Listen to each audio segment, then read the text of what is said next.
پہنچا خدام نے دیکھا کہ یہ اس طرح کا صندوق ہے. حضرت آسیہ رضی اللہ تعالیٰ عنہ وہیں بیٹھی دیکھ رہی تھی. خدام سے کہا کہ یہ لے کے آؤ, کیسا صندوق ہے. جب وہ اٹھا کر لائے تو صندوق کھول کر دیکھا تو اس کے اندر انتہائی خوبصورت بچہ ہے. سبحان اللہ, اللہ اللہ.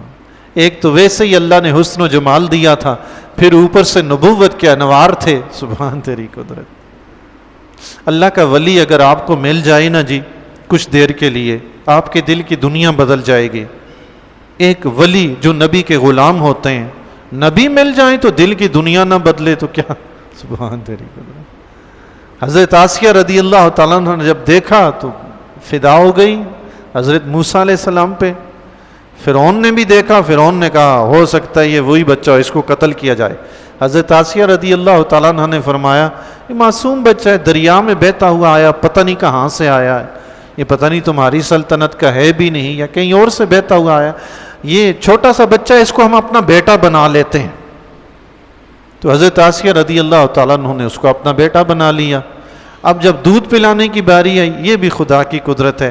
اللہ تعالیٰ نے فرمایا کہ موسیٰ علیہ السلام کی ماں کے دل میں یہ بات ڈالی کہ دریائے نیل میں بہا دینا اور اس بچے کو واپس ہم تمہارے پاس پہنچا دیں گے. سبحان تیری قدرت میرے مولا, واپس پہنچائیں گے. اب جب محل میں موسیٰ علیہ السلام کو دودھ پلانے کی باری آئی تو موسیٰ علیہ السلام کسی بھی خاتون کا دودھ ہی نہ پئیں. تو یہ آپ کی بہن جو مریم تھی یہ بھی وہاں پہنچ گئی, یہ سب ماجرا دیکھ رہی تھی کہ موسیٰ علیہ السلام کسی کا دودھ نہیں پیتے. تو انہوں نے کہا کہ ایک خاتون کو میں بھی جانتی ہوں, اگر آپ کہیں تو میں اس کو لے آؤں, ہو سکتا ہے یہ اس کا دودھ پی لیں. انہوں نے کہا جاؤ لے کے آؤ. آپ فوراً اپنی ماں کے پاس آئی. تو ماں سے عرض کیا تو حضرت موسیٰ علیہ السلام کی والدہ گئی. تو جب انہوں نے موسیٰ علیہ السلام کو اٹھا کے اپنے سینے سے لگایا تو موسیٰ علیہ السلام نے دودھ پینا شروع کر دیا. سبحان اللہ. دیکھیں نا, واپس موسیٰ علیہ السلام اپنی ماں کے پاس آ گئے. اب آپ کی والدہ ہی آپ کو دودھ پلاتی تھی روزانہ. وہ اللہ کا دشمن جو اللہ کے نبی کو قتل کرنا چاہتا تھا, اللہ تعالیٰ نے اپنے نبی کی پرورش بھی اسی کے گھر میں کی. کون مقابلہ کر سکتا ہے رب کا جی. موسیٰ علیہ السلام وہیں پلے بڑھے. جب جوان ہوئے تو موسیٰ علیہ السلام نے دیکھا فرعون جو ہے یہ بنی اسرائیل پہ ظلم و ستم کرتا ہے, اس کی قوم عیاشیاں کرتی ہے, وہ بیچارے جناب ان کی نوکری ملازمت کرتے ہیں اور یہ بادشاہ بنے پھرتے ہیں. تو موسیٰ علیہ السلام نے ان کے ظلم کے خلاف آواز اٹھائی. اب جب موسیٰ علیہ السلام نے آواز اٹھانی شروع کی تو یہ فرعون اور اس کے فرعونیوں کو یہ بات پسند نہ آئی, وہ موسیٰ علیہ السلام کے دشمن بن گئے. تو موسیٰ علیہ السلام وہاں ان سے نکلے تو شہر کے کنارے دور ان سے الگ تھلگ رہنے لگے. وہ موسیٰ علیہ السلام کی جان کے در پہ ہو گئے تھے. موسیٰ علیہ السلام الگ رہنے لگے. ایک دن دوپہر کا وقت تھا, اس وقت لوگ دوپہر کے وقت کھانا وغیرہ کھا کے آرام کیا کرتے تھے. اس کو کیلولہ کہتے ہیں, دوپہر کے وقت کھانا کھا کے آرام کرنا. حضور علیہ الصلوۃ والسلام کی سنت ہے دوپہر کے وقت کھانا کھا کے تھوڑا سا آرام کر لینا کھانے کے بعد. موسیٰ علیہ السلام اس وقت شہر میں آئے جب سارے لوگ کھانا وانا کھا کے آرام کر رہے ہوتے ہیں, سو رہے ہوتے ہیں. موسیٰ علیہ السلام نے دیکھا ایک بنی اسرائیلی ہے اور ایک فرعونی ہے, دونوں آپس میں لڑ رہے ہیں. اور بنی اسرائیلی نے موسیٰ علیہ السلام کو مدد کے لیے پکارا. موسیٰ علیہ السلام اس کے پاس کے کیا ماجرا ہے.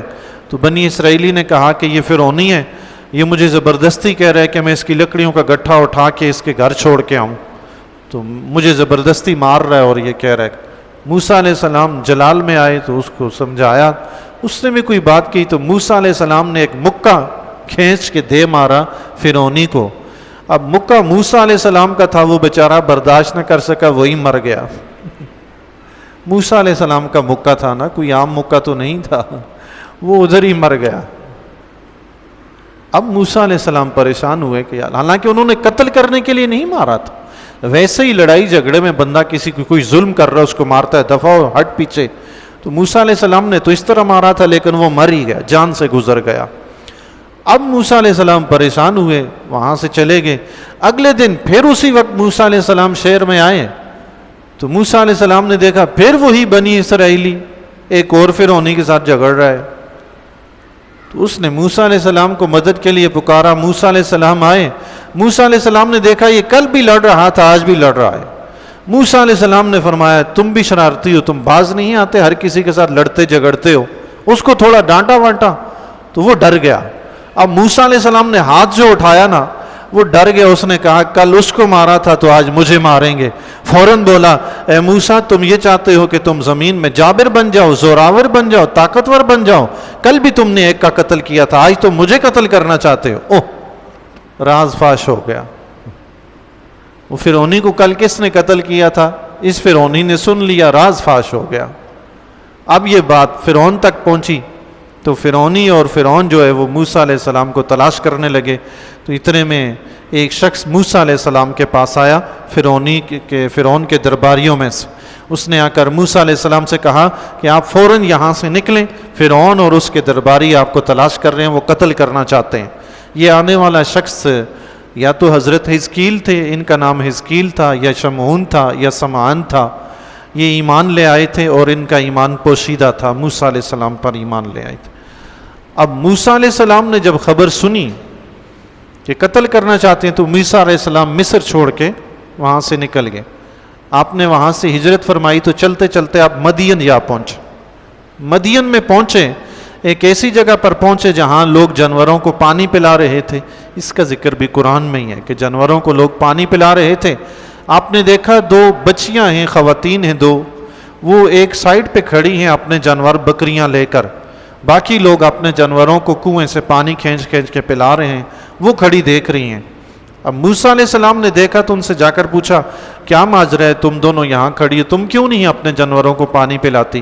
تو انہوں نے عرض کی کہ ہمارے باپ بوڑھے ہیں اور ہم یہ پانی کھینچ نہیں سکتی، یہ چروائے سارے اپنا پانی وغیرہ پلا کے چلے جاتے ہیں، تو پھر ان کا پانی جو بچ کے نیچے گرتا ورتا ہے ہم وہ بکریوں کو پلاتی ہیں، اور ہمارے والد بوڑھے ہیں، بزرگ ہیں، وہ نہیں آ سکتے.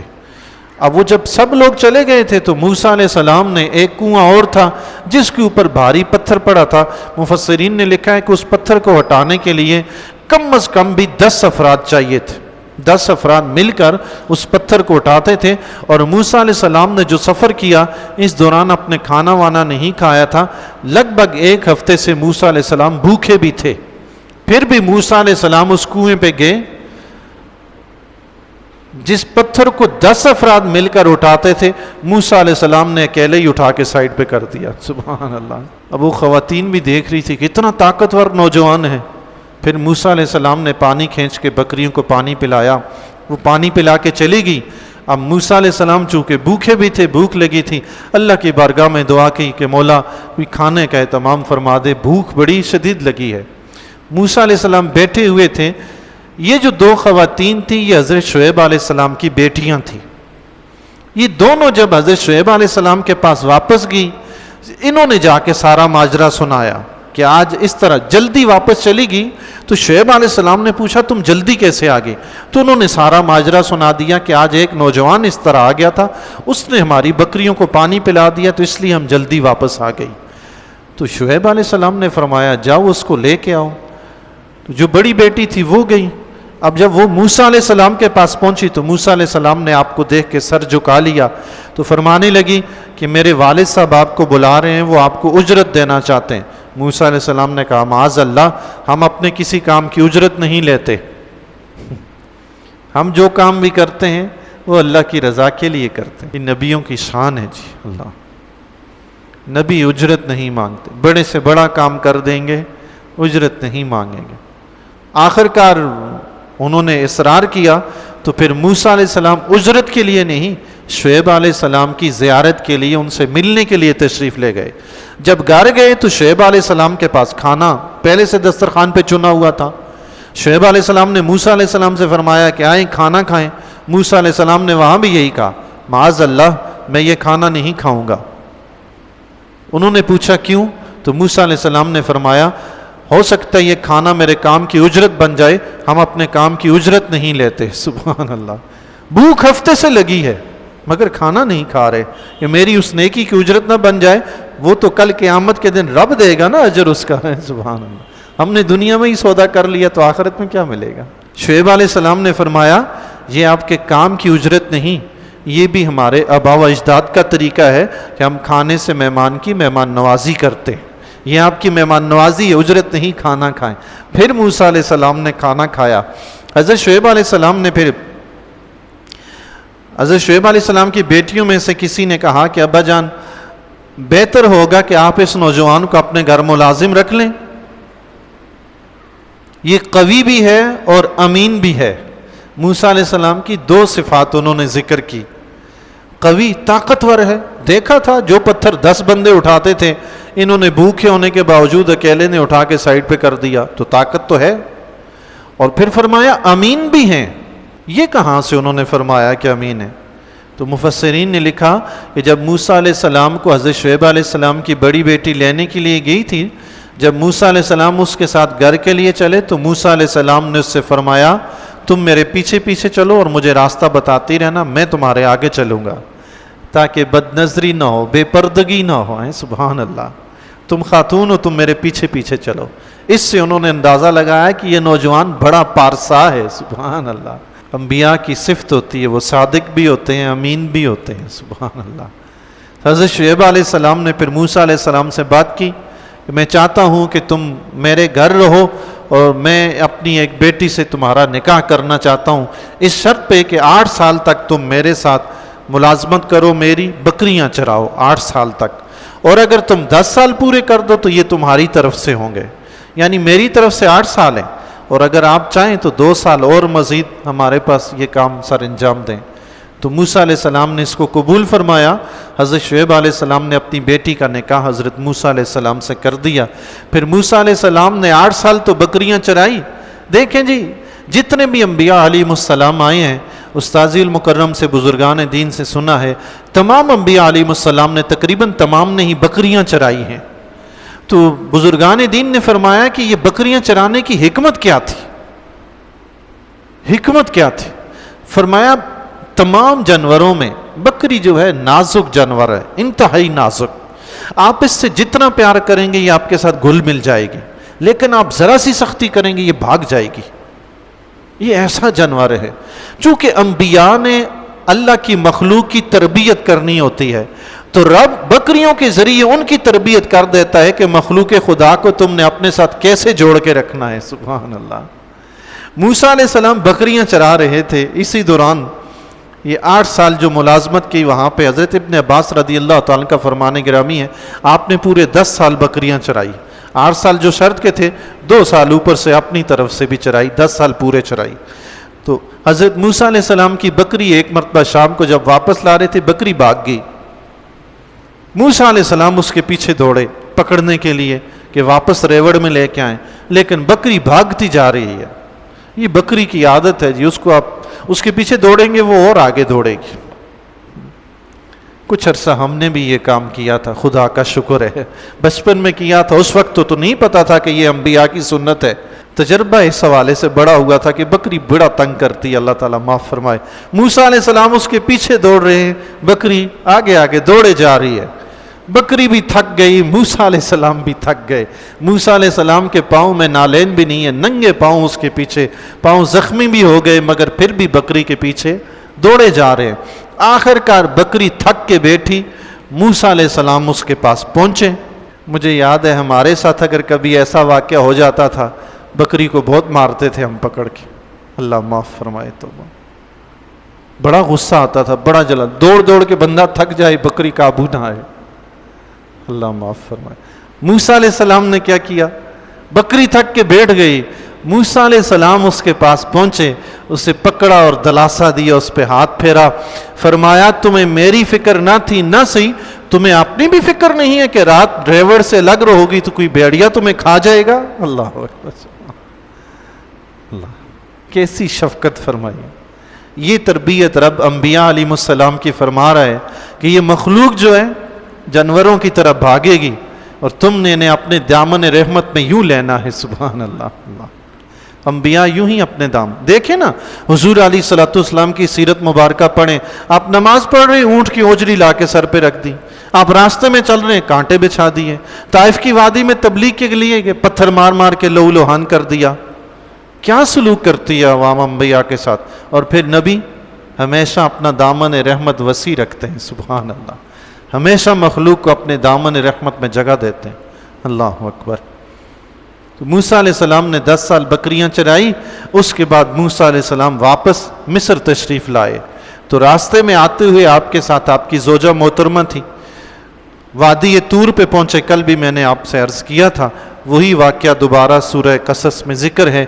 وادی طور پہ پہنچے تو آگ لینے کے لیے کوہ طور پہ گئے تو اللہ تعالیٰ سے ہم کلام ہوئے، اللہ تعالیٰ نے آپ کو 2 معجزے بھی عطا فرمائے، اور حضرت ہارون علیہ السلام کو آپ کی دعا سے نبوت بھی عطا فرمائی۔ پھر ان دونوں حضرات کو فرعون کے پاس جانے کا حکم ہوا۔ جب یہ دونوں فرعون کے پاس گئے، موسیٰ علیہ السلام نے اپنے معجزات بھی دکھائے، تو فرعون نے تکبر کیا، موسیٰ علیہ السلام کی بات نہ مانی اور موسیٰ علیہ السلام کو جادوگر کہنے لگا۔ اس کے بعد حضرت موسیٰ علیہ السلام کی اس تفصیل کے بعد اللہ تبارک و تعالیٰ نے حضور نبی اکرم صلی اللہ تعالیٰ علیہ وسلم کو خطاب فرمایا ہے، اور کچھ پند و نصائح ہیں حضور کے لیے بھی اور آپ کی امت کے لیے بھی۔ پھر اس کے بعد قارون کا ذکر ہے۔ یہ موسیٰ علیہ السلام کے زمانہ میں بہت بڑا امیر شخص تھا، موسیٰ علیہ السلام کا چچا زاد بھائی تھا، تورات کا عالم تھا، لوگ اس کی بڑی عزت کرتے تھے۔ پہلے اتنا امیر نہیں تھا، لیکن اللہ تبارک و تعالیٰ نے اسے دولت سے نوازا، کافی امیر ہو گیا، بہت زیادہ، حتیٰ کہ اس کے خزانے کی چابیاں بھی کہتے ہیں کئی اونٹوں پہ، غالباً 70 اونٹوں پہ یا 700 اونٹوں پہ، اس طرح مجھے یاد نہیں رہا، اس کی چابیاں اونٹوں پہ لاد کے لے جائی جاتی تھی، سبحان اللہ، اتنے اس کے خزانے ہو گئے تھے۔ جب زکوٰۃ کا حکم نازل ہوا تو موسیٰ علیہ السلام نے اس سے زکوٰۃ کا حکم دیا کہ مال میں سے زکوٰۃ ادا کرو، تو یہ مال تمہیں اللہ نے دیا ہے، تم دنیا کے حصے کا بھی خیال رکھو، آخرت کے حصے کا بھی خیال رکھو، اللہ کی مخلوق کے ساتھ بھلائی کرو، زکوٰۃ بھی ادا کرو۔ تو وہ حضرت موسیٰ علیہ السلام کے گھر آیا، اس نے آ کر کہا کہ جی میں 40واں حصہ زکوٰۃ نہیں دے سکتا، اتنا نہیں دے سکتا، اتنا نہیں دے سکتا، حتیٰ کہ کرتے کرتے 1000ویں حصے پر راضی ہوا، یعنی 1000 روپے میں سے 1 روپیہ زکوٰۃ دوں گا۔ موسیٰ علیہ السلام نے فرمایا اچھا یہ بھی ٹھیک ہے، تو یہی زکوٰۃ ادا کر دے۔ وہ گھر گیا، جب اس نے حساب کیا تو وہ بھی لاکھوں کروڑوں میں چلا گیا حساب، 1000واں حصہ بھی آپ اندازہ لگائیں۔ اس نے جو اپنا گھر بنایا ہوا تھا اس کا دروازہ سونے کا تھا اور دیواروں پہ سونے کے تختے لگائے ہوئے تھے۔ آپ اندازہ لگا لیں پھر کتنا امیر شخص ہوگا وہ۔ تو موسیٰ علیہ السلام کی جب اس نے یہ زکوٰۃ والی بات سنی، حساب کیا، تو پتہ چلا یہ تو اچھی خاصی مقدار میں مال بنتا ہے، اب کیا کیا جائے؟ تو اس کا دل خراب ہو گیا۔ اس نے بنی اسرائیل کے کچھ افراد جو اس کے گھر آتے جاتے تھے، کھانا کھاتے تھے، عموماً ہوتا ہے معاشرے میں جہاں کہیں ٹکڑ مل جائے کھانے پینے کو کچھ تھوڑا بہت نا، تو لوگ وہاں پہ جنگٹھا لگا رہتا ہے، دوستیاں لگی رہتی ہیں، وہ بھی جا کر اس کے پاس اٹھتے بیٹھتے تھے۔ اس نے بنی اسرائیلیوں سے کہا کہ دیکھو کل تک موسیٰ علیہ السلام نے جو کچھ کہا ہم نے سب ان کی بات مانی سنی، اب موسیٰ علیہ السلام یہ چاہتے ہیں کہ وہ ہمارے اموال پہ قبضہ کر لیں، تو یہ تو نہیں ہو سکتا نا۔ اب موسیٰ علیہ السلام نے یہ کیا، انہوں نے کہا پھر آپ بتائیں کیا کریں؟ اس نے کہا اس کی ایک ترکیب سوچتے ہیں کہ موسیٰ علیہ السلام سے جان چھوٹے، یہ تو ہمارے مال پہ قبضہ کرنا چاہتے ہیں۔ اس مردود انسان نے حضرت موسیٰ علیہ السلام نے اس سے فرمایا یہ مال تمہیں اللہ نے دیا ہے؟ تو اس نے کہا تھا، قرآن کہتا ہے کہ اس نے کہا یہ تو میں نے اپنے علم کے ذریعے حاصل کیا ہے، یہ تو میری محنت ہے بھائی، یہ تو میرا ہنر ہے۔ بھائی ہماری محنت ہو کچھ بھی ہو دیتا رب ہی ہے۔ کسان کیا کرتا ہے؟ کھیت میں ہل چلاتا ہے، محنت نہیں کرتا کیا؟ کھیت کو پانی دیتا ہے، محنت نہیں کرتا کیا؟ رب دانا ہی نہ اگائے تو کسان کی جرت ہے اگانے کی؟ ہم محنت مزدوری کرتے ہیں، جا کے ملازمت کرتے ہیں، اس سیٹ ہمیں تنخواہ ہی نہ دے، جرت ہے لینے کی؟ نہیں لے سکتے بھائی، ایک طاقتور شخص کا مقابلہ ہم نہیں کر سکتے۔ تو وہ دیتا کون ہے؟ رب دیتا ہے، رب دلواتا ہے۔ اس نے کہا جو کچھ بھی کمایا میں نے اپنے ہنر سے، اپنے علم سے کمایا ہے۔ اس نے پھر سازش یہ کی کہ ایک بدکار عورت کو حضرت موسیٰ علیہ السلام پر الزام لگانے کے لیے تیار کیا، 1,00,000 دینار اور 1,00,000 درہم یا 40 لاکھ اس طرح، واللہ تعالیٰ علم و رسول عالم۔ اس نے اس بدکار عورت کو دیے اور یہ کہا کہ تم نے بھرے مجمع میں موسیٰ علیہ السلام پہ اس طرح کی تہمت لگانی ہے۔ اگلے دن موسیٰ علیہ السلام کے پاس گیا، بنی اسرائیل کو ایک جگہ اکٹھا کیا، وہ موسیٰ علیہ السلام کے پاس گیا کہ بنی اسرائیل آپ کا انتظار کر رہے ہیں، آئیں آپ واعظ و نصیحت فرمائیں۔ اب موسیٰ علیہ السلام تشریف لے آئے، موسیٰ علیہ السلام آئے تو آپ نے واعظ و نصیحت شروع کیا اور فرمایا کہ چور کی سزا یہ ہے کہ چوری کرے تو اس کا ہاتھ کاٹ دیا جائے، اور بدکار کی سزا یہ ہے کہ اگر اس کی اپنی بیوی موجود ہو پھر بھی وہ بدکاری کرے تو اس کی سزا یہ ہے کہ اسے سنسار کر دیا جائے، اور اگر بیوی نہیں ہے پھر بدکاری کرتا ہے تو اس کی سزا ہے اسے 100 کوڑے مارے جائیں۔ یہ قارون کھڑا ہو گیا، اس نے کہا یہ حکم سب کے لیے ہے، آپ کے لیے بھی ہے یا صرف ہمارے لیے ہے؟ موسیٰ علیہ السلام نے کہا نہیں، یہ سب کے لیے یہی حکم ہے۔ تو کہنے لگا کہ ایک عورت ہے جو آپ کے بارے میں کہتی ہے کہ آپ نے کچھ حرکت کی ہے۔ موسیٰ علیہ السلام تو جلال میں آ گئے، فرمایا بلاؤ اس عورت کو۔ اب جب اس عورت کو بلایا گیا تو موسیٰ علیہ السلام نے فرمایا تمہیں اس اللہ کی قسم ہے جس نے بنی اسرائیل کے لیے دریا کو پھاڑ کے اس کے لیے راستے بنائے تھے، بتاؤ کیا بات ہے اصل۔ وہ ڈر گئی موسیٰ علیہ السلام سے، اس نے سچی بات کہہ دی۔ اس نے کہا یا نبی اللہ، اس قارون نے مجھے اتنی دولت دی ہے، اتنے پیسے دیے ہیں، اس نے کہا یہ الزام لگائیں اور یہ جھوٹ کہہ رہا ہے، یہ جھوٹی بات ہے اس میں۔ موسیٰ علیہ السلام جلال میں تھے، اللہ کی بارگاہ میں دعا کی یا اللہ اس کو سزا عطا فرما۔ تو اللہ تعالیٰ نے موسیٰ علیہ السلام کو حکم دیا کہ اے موسیٰ یہ زمین آپ کے حکم کی پابند ہے۔ اللہ، موسیٰ علیہ السلام نے زمین کو حکم دیا، قارون زمین میں دسنا شروع ہوا۔ اب وہ منت سماجت کرنے لگا، اب وہ حضرت موسیٰ علیہ السلام کی منت تر لے، مگر آپ جلال میں تھے، آپ زمین کو حکم دیتے رہے۔ اس سے پہلے موسیٰ علیہ السلام نے فرمایا جو قارون کا ساتھی ہے وہ اس کے ساتھ چلا جائے، جو میرا ہے وہ میرے ساتھ الگ ہو جائے۔ سوائے 2 خبیثوں کے باقی سارے بنی اسرائیل موسیٰ علیہ السلام کی طرف ہو گئے۔ وہ 2 فرعون کے ساتھ بچے، وہ بھی اس کے ساتھ ہی زمین میں دھنسے۔ روایت میں آتا ہے، مفسرین نے لکھا ہے، غالباً حضرت عبداللہ بن عباس رضی اللہ عنہ کا قول ہے، قیامت تک یہ فرعون قارون زمین میں یوں ہی دستا رہے گا۔ بعد میں کچھ بنی اسرائیلیوں نے یہ کہنا شروع کر دیا کہ موسیٰ علیہ السلام نے قارون کے ساتھ اس لیے ایسا کیا تاکہ اس کے مال و دولت پہ قبضہ کر لیں۔ تو موسیٰ علیہ السلام نے رب سے دعا فرمائی، اس کا جتنا خزانہ تھا وہ بھی سارے کا سارا زمین نے نگل لیا، سب ختم ہو گیا۔ اس کے بعد سورہ عنکبوت ہے۔ سورہ عنکبوت میں حضرت نوح علیہ السلام، ابراہیم علیہ السلام، حضرت لوط علیہ السلام، حضرت صالح علیہ السلام، حضرت ہود علیہ السلام، حضرت شعیب علیہ السلام کا ذکر اور آپ کی قوموں کا ذکر ہے۔ اس کے ساتھ ہی مظلوم مسلمان جو مکہ المکرمہ میں پریشان حال تھے، اپنے دین کے مطابق زندگی نہیں بسر کر رہے تھے، کفار کے ظلم و ستم سے رہے تھے، اللہ نے ان کو ہجرت کرنے کی اجازت عطا فرما دی۔ آخر میں صورت میں توحید کے دلائل ہیں، حضور علیہ السلام کی رسالت پر مشرکین کی طرف سے، اہل کتاب کی طرف سے جو اعتراضات تھے ان کے جوابات ہیں۔ اللہ تبارک و تعالیٰ سے دعا ہے اللہ تعالیٰ قرآن کریم کو پڑھنے، سمجھنے، عمل کرنے کی توفیق عطا فرمائے۔